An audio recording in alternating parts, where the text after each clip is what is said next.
We begin with breaking news at noon, also live on the Channel 3 app. The fate of high school football for this fall sports season seems to have been decided.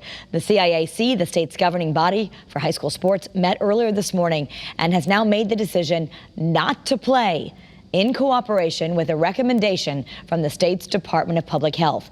Tackle football, they say, is just too risky to play when it concerns the spread of the coronavirus. For more on this breaking news, we are joined by Channel 3's Mark Robbins, who is live in Cheshire at the CIAC headquarters. Certainly, this story has gone back and forth, Mark. Yeah, I've said it before. I thought tennis would certainly be one of the main sports that we'd talk about. It goes back and forth so much, but I guess volleyball will handle that as well. Yes, the decision was made earlier today here at the CIAC. Let me bring in Glenn LUNGARINI, the commissioner of the CIAC. Glenn, thank you so much, and let me just get right to it. Is this it for tackle football for the fall? For the fall season, based on the latest feedback that we received from DPH, they clearly stated it's unlikely they will change their position on high-risk contact sports for the fall season. So with that, we do feel we need to provide clear direction at this time to our member schools. And the only alignment that we could reach after many discussions with DPH is that full contact football is not viable for this fall. So you're going to stay with them even though you might disagree with their rule? We do believe that the metrics in Connecticut support it. We have had conversations with our counterparts at the National Federation of High Schools on other states that are playing right now and are doing it somewhat successfully. But it's an impossible situation to put our school districts in to make a decision that would be counter to something that a state agency that they've relied on so heavily to bring kids back into their planning purposes with school. DPH has communicated and collaborated with us along the way. We have found alignment, I believe, in every other sport this fall.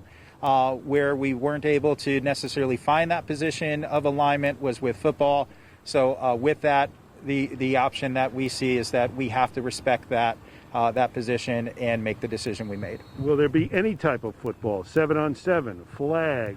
And what about volleyball? Can you really play outdoor volleyball as the DPH is suggesting? Well, again, the DPH only suggested outdoor volleyball as an example. And so they did say, both in volleyball and football, to consider strategies that would mitigate the risk of concerns that they have for those sports. They did also point us in the direction of consulting with our med experts on those topics. So we do believe that playing volleyball wearing masks does mitigate the risk of respiratory spread in an indoor environment, and our medical experts are on board with that. So we do feel that playing volleyball wearing masks mitigates that risk, and we can continue playing in alignment with DPH recommendations.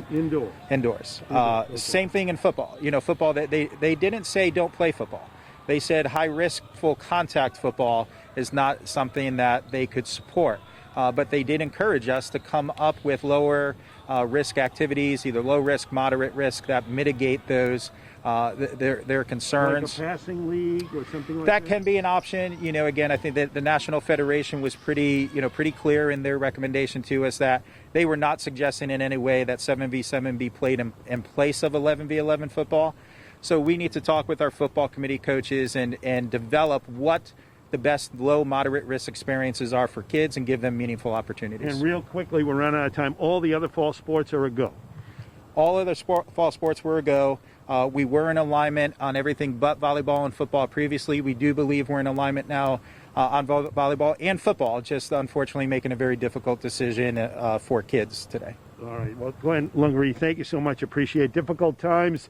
Back and forth it goes. It has gone. That's the decision here. Live in Cheshire, Mark Robbins, Channel 3 Eyewitness News.